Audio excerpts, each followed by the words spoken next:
Tonight, we continue our conversation with a former Green Beret turned Syracuse teacher, two of his former students, and a fellow teacher at H.W. Smith. Zac Lois is taking a leave from teaching to continue to help evacuate vulnerable Afghans and keep the Pineapple Express rolling. And I was struggling to really connect with the State Department to find a way home for some of my Afghan Special Forces comrades that I served with and my personal combat interpreter. And I was really getting nowhere with the State Department. I reached out to our congressional representatives and they helped as well, but I was still getting nowhere.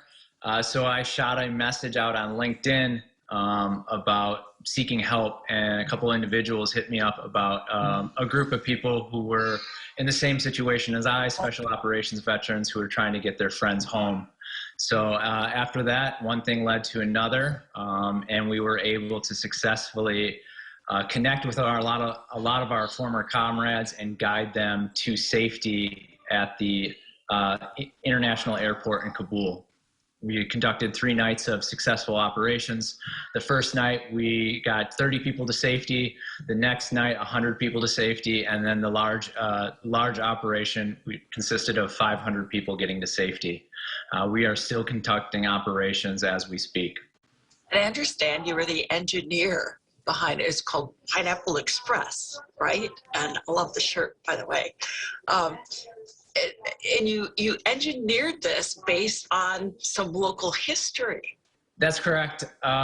You know, something like this had never really been done before. I have a master's in military history. I can't really think of another example that really fit the bill for this. So when we were attacking the problem of trying to find out a good solution to how to get people to safety, teaching about Harriet Tubman and the Underground Railroad popped in my head. And that's what we went with, and it worked. And what were they saying to you when you got them to safety? That was probably the most amazing part. Is I have a whole file of downloaded messages just from voicemails of people sending me messages of appreciation once they got onto the airplane. I'm still in contact with a lot of them. And had it not been for your team, what do you fear might have happened? More than likely, for a lot of them, it would have been certain death. And did you have people in mind when you were conducting this? Yeah, obviously most of my students, teaching in the Syracuse City School District, which is a very diverse school district. I think last year out of 150 students, I had 24 different languages, a lot of them being from the Middle East. So having a good understanding of the culture, having served in Iraq and Afghanistan, those were the individuals I was thinking of throughout the operation. He saw like no one is doing enough, so he was like, okay, well, I'm gonna do more because no one is doing enough. And he did, he risked his life and some of his closest teammates, I would say, to put others first, and it truly inspired me to do better and be better for the community. I obviously lived in the Middle East. I experienced some of the things I've been through, and I just was one of the lucky ones, and my heart goes to all the ones that didn't get a chance to leave.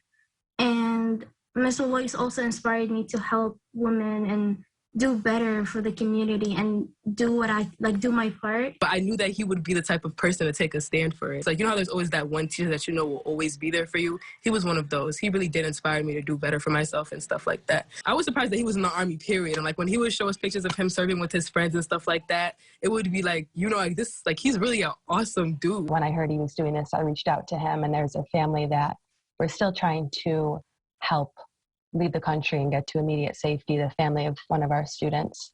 So it was really important to us personally as a school and as staff to keep supporting our students and their families and former Syracuse City School District students and their families that were stuck back there, some of which he was able to successfully get out on the night of the 500. So it was really an overwhelming and amazing thing to know that someone was helping and doing something like that was actually directly helping our students and their families.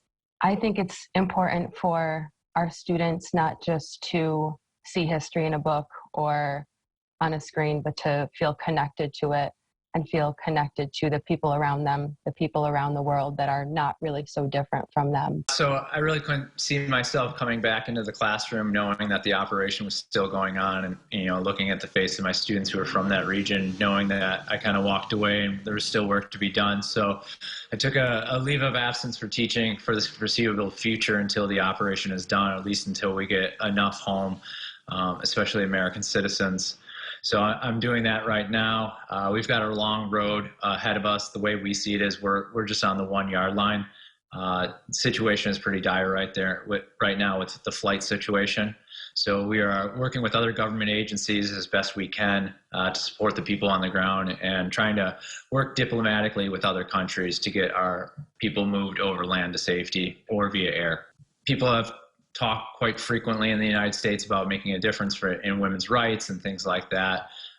So it was really, personally important to set the example for my students, to be a part of history, to be able to come back and talk about the experience will be something I'll really enjoy, but really getting the voice messages from, the people that we rescued, but personally getting my own combat interpreter and people I served with out is the most important thing. I still have 3 individuals that I served with that I need to get out myself. The work continues. And according to ABC News, the group dodged Taliban checkpoints to smuggle people through the airport using images of pineapples on their phones.